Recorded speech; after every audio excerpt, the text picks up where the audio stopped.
Magandang hapon mga kananay. Blessed Friday na naman. Kain muna ako ng apple. Hindi pa ako nagutom kasi nag-breakfast ako kanina sa bahay ng ng dalawang ex kasi may dala akong baon ko. See? Gawin nyo yung mga ginagawa ko guys. Tingnan nyo, makaka-save kayo kahit konti lang. Nagpunta ako ng City Center Mall pero never akong naghanap-hanap doon ng mga sale or ano. Pagkatapos ko nakapadala, umuwi na ako. And umupunta na ako ng park. And I am happy today kasi tumaas yung palitan. Merienda muna tayo ng apple.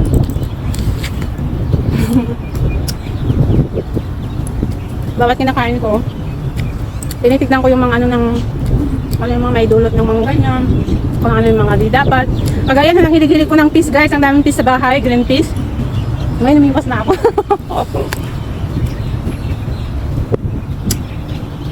Actually wala naman akong dapat iwasan kasi wala naman akong anong sakit na ganun, pero yung mga sinasabi nilang bawal ito sa may mga ganito ganyan, so hindi ko na tinatry para hindi natin alam.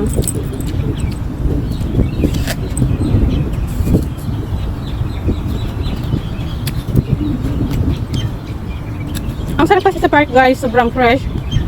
Nasa bundok talaga ako dito sa park. Pwede na nasa malapit ako sa dagat. Sa may Chedi. Hotel ba yun? May restaurant.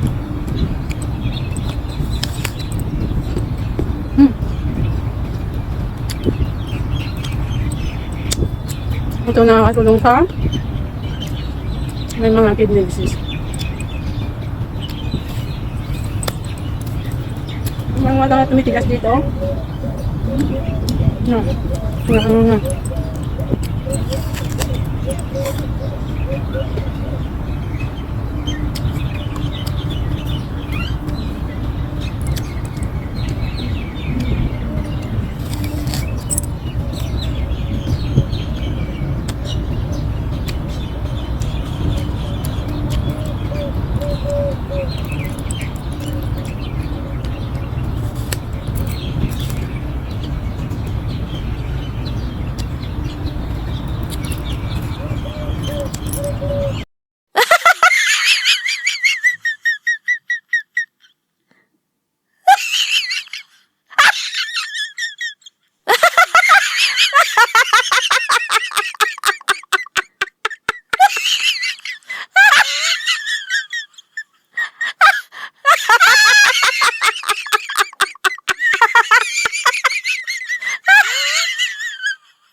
Hi everyone! Good afternoon, hapon na. Nandito na naman tayo sa bukid or park na tinatawag. Actually medyo parang hindi happy yung labas ko ngayon kasi syempre wala yung amo ko ditong lalaki, nasa bakasyon. Tapos wala naman akong masyadong ginagawa. Late pang nagising yung amo kong babae. Pero yung nalauna siya nagising and then nagligpit pa ako. Tapos nagpa-arrange pa siya ng kaunting bagay kasi may bisita daw mamaya siyang kaibigan na dalawa.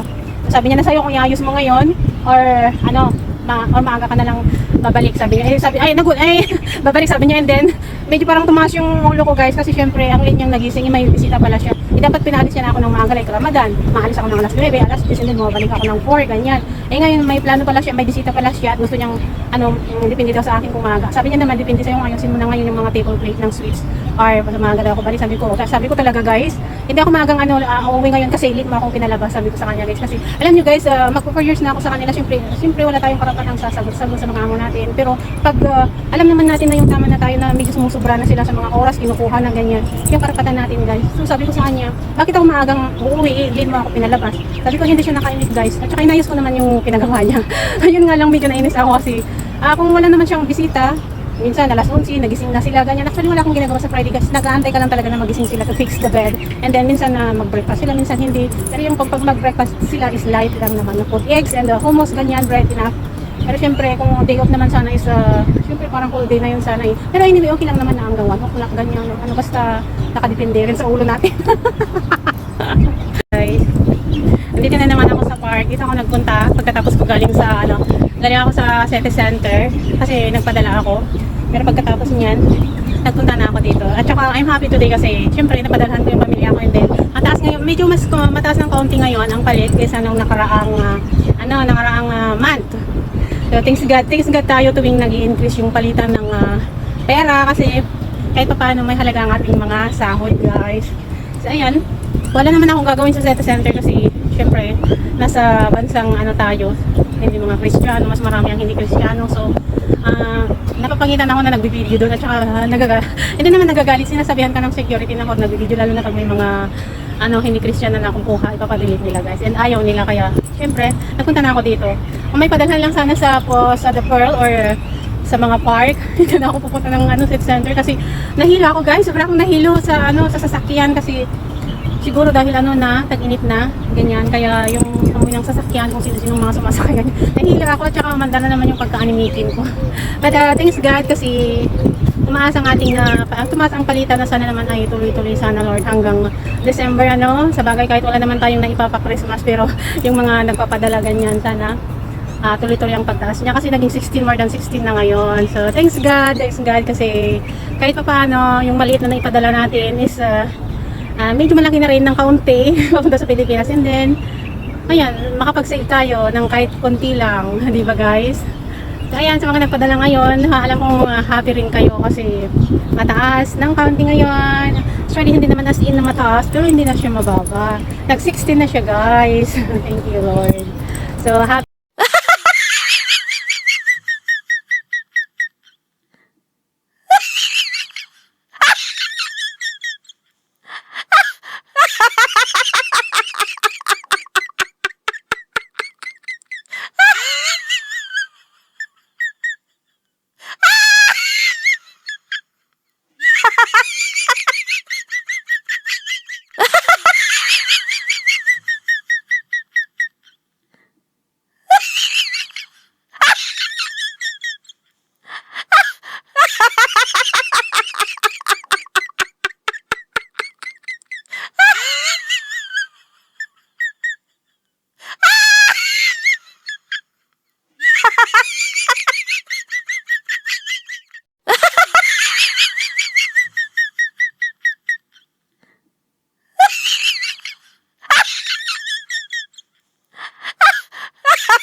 Hi guys! Hello! Hello everybody! Blessed Friday mga kananay! Andito ako sa ibang parts ng Katara guys. So nakikita nyo yung ano ba yan?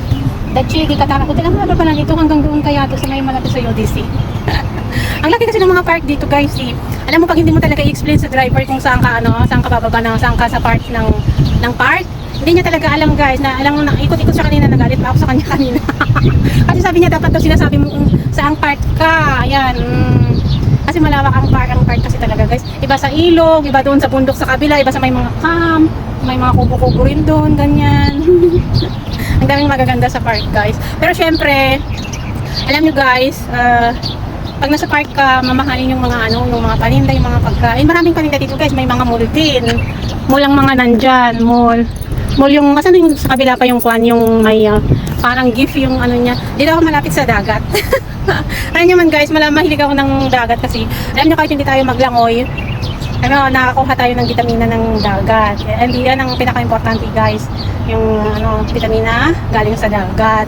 So ayan, keep safe everyone. Galing ako ng City Center, nagpadala lang ako. May padalahan lang dito sa Katara or sa may sa The Pearl. Tina ako pupunta pa ng City Center. Nahilo tuloy ako guys. Mainit kasi ngayon, nagpapawis ng mga kwan. Ang mga nagmamaniho. Ibang lahi, hindi lahat pero nahilo talaga ako guys. So ayan, I'm happy here in the park. Keep safe everyone. Enjoy lang kayo dyan sa inyong mga day off.